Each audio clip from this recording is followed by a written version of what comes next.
Today we are going to discuss the displacement of fringes by introduction of a thin lambda. इससे पहले हमने discuss किया था कि अगर हम हमारे पास ये थिन लैम्डा ना हो तो हमारे पास क्या होगा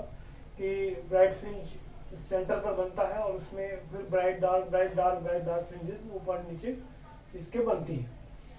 लेकिन अगर हम इस पाथ में जो हमारे पास मोनोक्रोमेटिक लाइट का पाथ है, ये सोर्स है S1 और S2, इसकी और पर्दे के स्क्रीन के बीच में अगर हमने एक थिन लैम्डा जिसकी थिकनेस T है, T के बराबर D है और जिसका रिफ्लेक्टिव इंडेक्स म्यू है, वो अगर हम इसमें इंट्रोड्यूस कर दें तो ये जो ब्राइट सेंटर फ्रिंज है, जहाँ पर सेंटर फ्रिंज ऊपर बनती थी, वो कितना शिफ्ट हो जाएगी, या हमारे पास जो ब्राइट फ्रिंज का जो ब्राइट फ्रिंज कितनी हमारे पास शिफ्ट हो जाएगी सेंटर से, वो हमें निकालनी है। तो ये हमने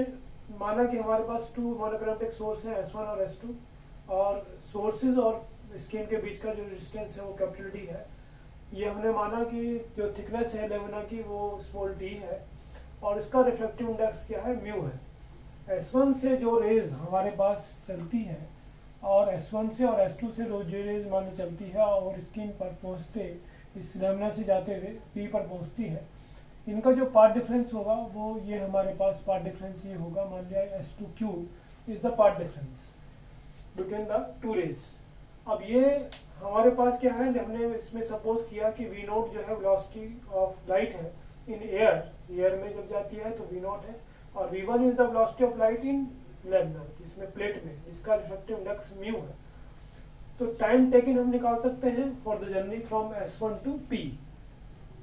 ठीक है, तो S1 से P तक कुछ तो एयर में ट्रेवल हुआ ये लाइट और कुछ हमारे पास ट्रेवल हुई है लैम्डा, जिसका रिफ्लेक्टिव इंडेक्स म्यू है। तो हमें पता है कि हमारे पास जो है टाइम टेकिंग जो होता है, टाइम जो होता है वो velocity equal to distance upon time, और टाइम जो है वो हमारे पास डिस्टेंस अपॉन वेलोसिटी के बराबर है। तो डिस्टेंस हमारे पास कितना है, इसमें एयर में चलना वाला वो S1P माइनस T है ना, डिवाइड बाई V नोट, इसकी वेलोसिटी से करेंगे तो V नोट से डिस्टेंस हमारे पास टाइम आ जाएगा of the travel of the light in air, और टाइम इन डिस्टेंस टाइम कितना होगा इसमें लैम्डा में जाने में, T अपॉन T इसकी थिकनेस है, डिस्टेंस होगा, और V1 इसकी वेलोसिटी है। तो total time taking S1P minus T divide by V not plus T upon V1 हमारे पास आ जाएगा। अब हमें पता है कि रिफ्लेक्टिव इंडेक्स जो है वो velocity in air divide by velocity medium के बराबर होता है। वेलोसिटी यानी कि V नॉट अपॉन V1 के बराबर होगा, और 1 अपॉन V1 की value mu upon V not के बराबर होगी, जो हम यहाँ वैल्यू यहाँ पर पुटअप कर देते हैं।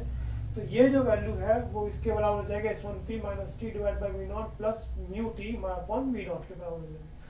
V नॉट एलसीएम ले लीजिए तो हमारे पास S1P plus mu T minus T के बराबर हो जाएगा, और म्यू T कॉमन ले लीजिए तो S1P plus T mu minus 1 upon V not के बराबर हो जाएगा। तो इफेक्टिव जो पाथ डिफरेंस है वो कितना हो गया हमारे पास इसमें,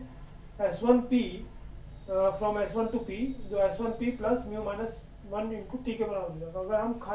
अगर हमारे पास लैम्डा ना होता तो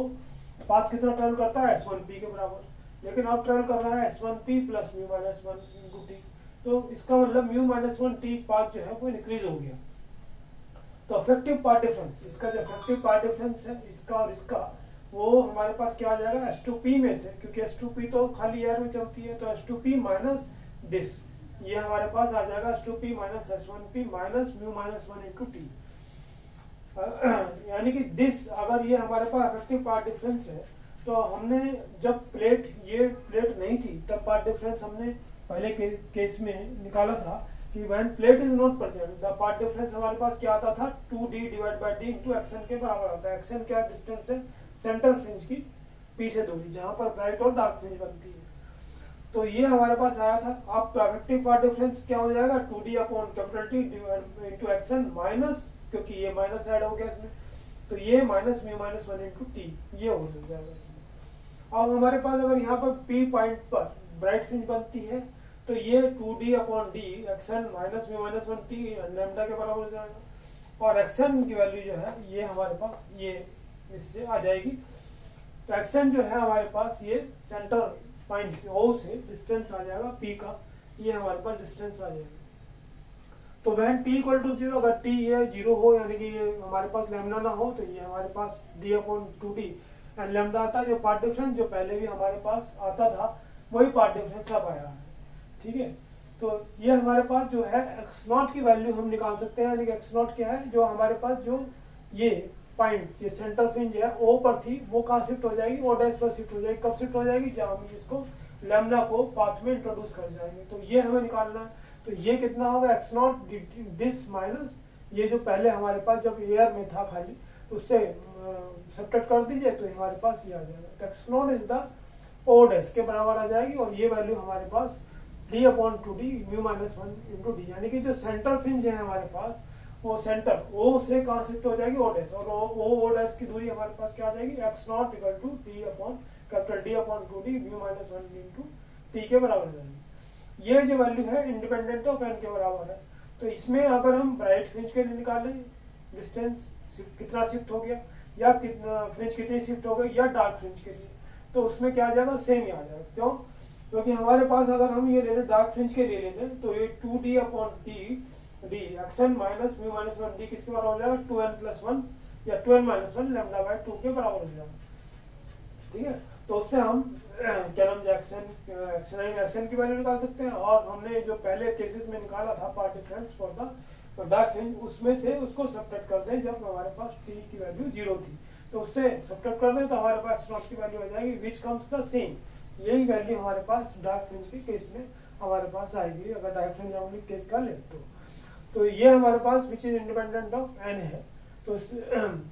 यानी कि हमने सिमिलरली फॉर डार्क फ्रिंज के लिए वही ये x0 की वैल्यू यही है कि डार्क फ्रिंज भी हमारे पास इतनी ही शिफ्ट होंगी। तो ये हमारे पास आ गया डिस्प्लेसमेंट ऑफ फ्रिंज, कितनी डिस्प्लेसमेंट ऑफ फ्रिंज की डिस्प्लेसमेंट हो जाएगी अगर हम ये क्या करें, लैम्डा को इंट्रोड्यूस कर दें इन बिटवीन द पाथ किसके, मोनोक्रोमैटिक सोर्स और स्क्रीन के बीच में अगर हमें रख दें तो ये हमारे पास इतना डिस्प्लेसमेंट आ जाएगा। अगर हम इसकी थिकनेस निकालना चाहें तो थिकनेस जो है इसी फॉर्मूले से t बराबर ये आ जाएगा, और ये x0 की वैल्यू हम निकाल सकते हैं 2d हमारे पास d और म्यू माइनस 1 हमें पता हो तो हम जो है थिकनेस की वैल्यू इससे निकाल सकते हैं, कितनी थिकनेस है हमारे पास लेवल की वो निकाल सकते हैं। Now we will discuss about the Fresnel biprism. तो फ्रेस्नेल बाइप्रिज्म में क्या है, हमारे पास एक प्लेट है और जिस प्लेट को ही हम जो है थोड़ा सा फिनिशिंग करके उसको हम ऐसा वेव देते हैं, प्रिज्म का वेव दे देते हैं, इसको हम फ्रेस्नेल बाइप्रिज्म कहते हैं। उसमें हमारे पास एक एंगल जो है इस ट्राइंगल का वो क्या होना चाहिए 179, और ये जो एंगल्स हैं ये क्या होंगे 30 मिनट और 30 मिनट के बराबर हो जाएगा, यानी कि टोटल 60 मिनट ये हो गया, 179 ये हो गया, तो 60 मिनट इक्वल टू 1 डिग्री, तो 179 प्लस 1 डिग्री कितना होगा 180 डिग्री टोटल हो जाएगा। हमारे पास क्या है, यहाँ पर एक मोनोक्रोमैटिक सोर्स है एस जो हमने यहाँ पर रखा है, तो ये मोनोक्रोमैटिक सोर्स है। तो इससे हम जब हम इस पर फॉल करते हैं तो ये जो है फॉल करते हैं तो रेज जो है ऐसे ये रेज जाएगी, तो यहाँ पर ये नॉर्मल अगर ड्रॉ कर ले तो नॉर्मल ड्रॉ करने के बाद ये बेंड टुवर्ड द, क्योंकि फ्रॉम एयर टू जब